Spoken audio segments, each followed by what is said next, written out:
Hey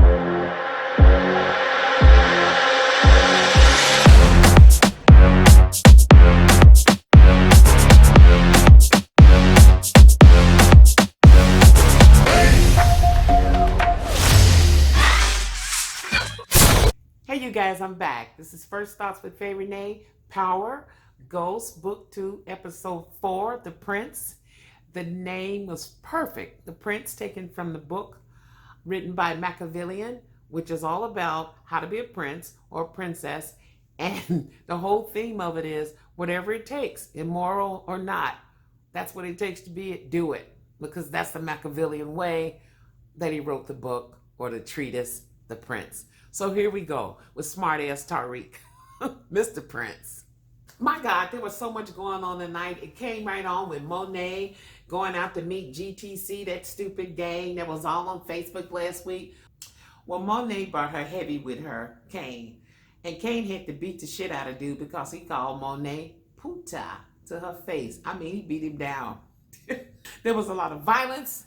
There was a lot of sex, lots of it. There was major hookups. There was little hookups and large hookups. Man.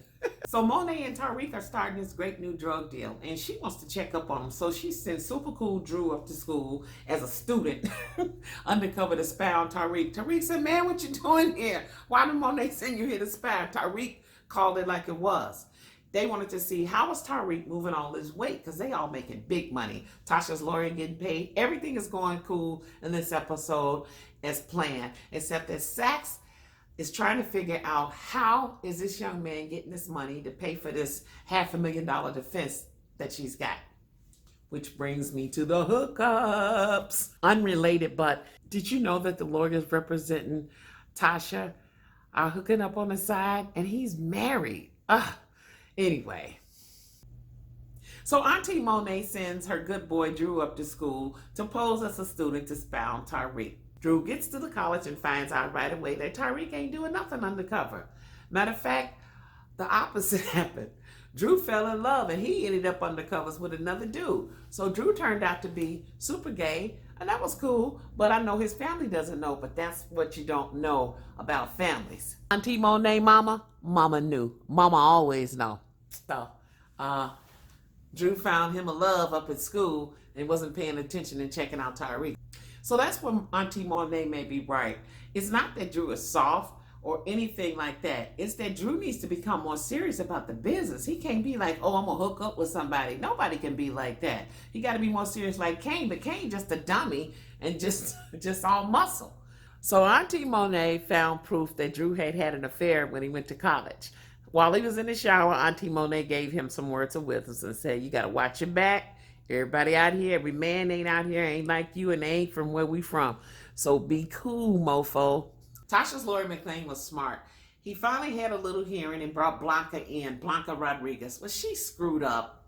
Sax tore her up and made her admit all the dirty stuff she did. So the judge dismissed her, told her to get out. You just as dirty as Sax. And she's going to send a report to her boss. That didn't work out so well for Blanca. Meanwhile, back at the school, while Tariq is being spied on, Tariq is also getting calls that people need more product. Tariq came up with a brilliant plan, found out that Simon got married to a young dude. The young dude has gotten into a business deal with Tariq. He helped Tariq develop an app. The app is for Tariq to sell his services to tutor students because he's really smart and he's good at it. The only thing is that the app is a secret app where Tariq is really, as he said, pushing weight, selling drugs for Stanfield students only. Now, it sounds good on TV, but in real life, his ass would be busted. Sax knows that something is up with them the way they're coming after him. So he's covering his ass and he sent his little smart-aleck niece up to Stanfield, another 18-year-old, to spy on Tariq and see how is Tariq getting this money. So he can get some leverage and get out from underneath all the suspicions that's on him because he really is dirty. Now for the hookups. The two black professors got together again. It was kind of hot. Next, Tariq's beautiful classmate Lauren invited him to dinner, but he's really there to check out the competition. They both are trying to win this award so he can do a 3-year program rather than 4. So he goes to dinner, but he really likes her. And then her boyfriend shows up and that busted her game. Tariq got the last laugh on that. Meanwhile, Auntie Monet could not reach Drew because Drew had got busy with this dude he met, this young man.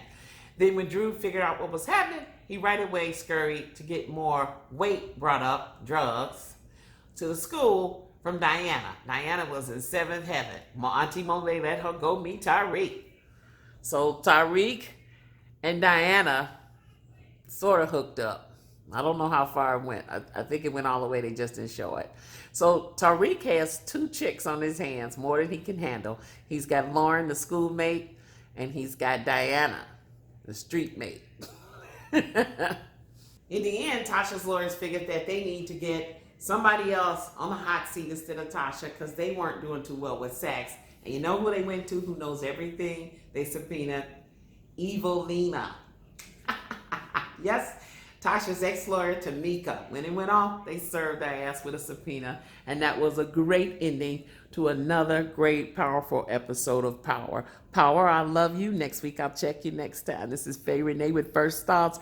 Bye!